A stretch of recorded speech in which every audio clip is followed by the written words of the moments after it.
Oke, kita mau bahas cerita yang menarik banget nih dari dunia pendidikan. Ceritanya soal akreditasi sekolah. Ada tahu kan proses yang biasanya bikin pusing dan stres itu? Nah, di Kalimantan Tengah, proses yang tadinya terasa seperti paksaan, ini berhasil diubah jadi sesuatu yang justru dibutuhkan banget sama sekolah buat maju. Gimana caranya? Yuk kita bedah bareng. Coba deh, bayangin sejenak. Gimana rasanya kalau sesuatu yang tujuannya baik buat bikin sekolah jadi lebih bagus, malah bikin semua orang jadi takut? Ini kan aneh. Nah, pertanyaan inilah yang jadi inti dari masalah yang mau kita bahas. Dan ini juga yang coba diselesaikan oleh sebuah inovasi keren bernama Sahabat Mutu. Oke, jadi masalah pertamanya itu soal rasa takut. Banyak banget sekolah yang lihat akreditasi itu bukan sebagai kesempatan buat berkembang, tapi malah kayak ujian yang mengintimidasi.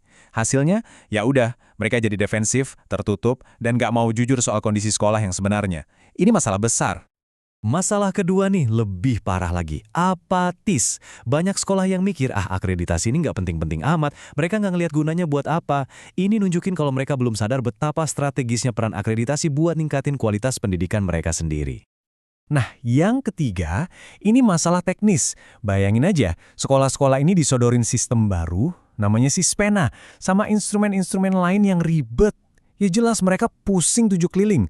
Kebingungan ini bikin mereka jadi susah ngisi dokumen, sering salah, dan akhirnya telat. Jadi makin runyam kan? Oke, jadi polanya udah jelas ya. Ada rasa takut, ada sikap cuek, ditambah lagi sama bingung soal teknis. 3 hal ini gabung jadi satu, menciptakan lingkaran setan yang nggak produktif sama sekali. Niatnya mau ningkatin mutu, malah jadi penghambat. Dan disinilah titik baliknya. Momen ahanya. Tim inovator ini sadar, tunggu dulu. Jangan-jangan masalahnya bukan di prosesnya, tapi di cara sekolah memandang proses ini. Jadi, kuncinya bukan mengubah aturannya, tapi mengubah hubungannya.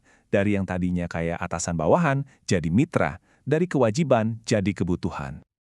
Nah, dari kesadaran baru inilah lahir solusinya. Yuk kita lihat gimana cara mereka mengubah cara pandang ini dengan sebuah filosofi yang kedengarannya simpel, tapi dampaknya luar biasa. Dan inilah dia, Sahabat Mutu. Namanya aja udah beda kan? Ini bukan cuma slogan kosong, ini adalah perubahan total. Idenya sederhana, badan akreditasi bukan lagi hakim yang menghakimi, tapi sahabat yang menemani perjalanan sekolah buat jadi lebih baik. Simple, tapi ngena banget.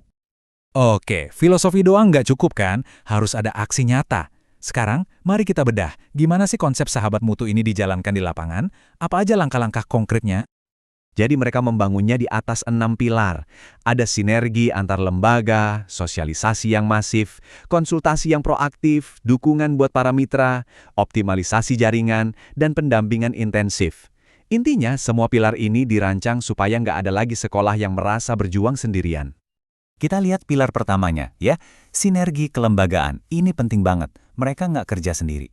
Mereka gandeng dinas pendidikan, Kemenak, para pengawas, semuanya. Tujuannya apa? Supaya semua sahabat ini ngomong dengan satu suara, ngasih pesan yang sama. Kami di sini untuk membantu. Ini bagian yang paling keren menurut saya.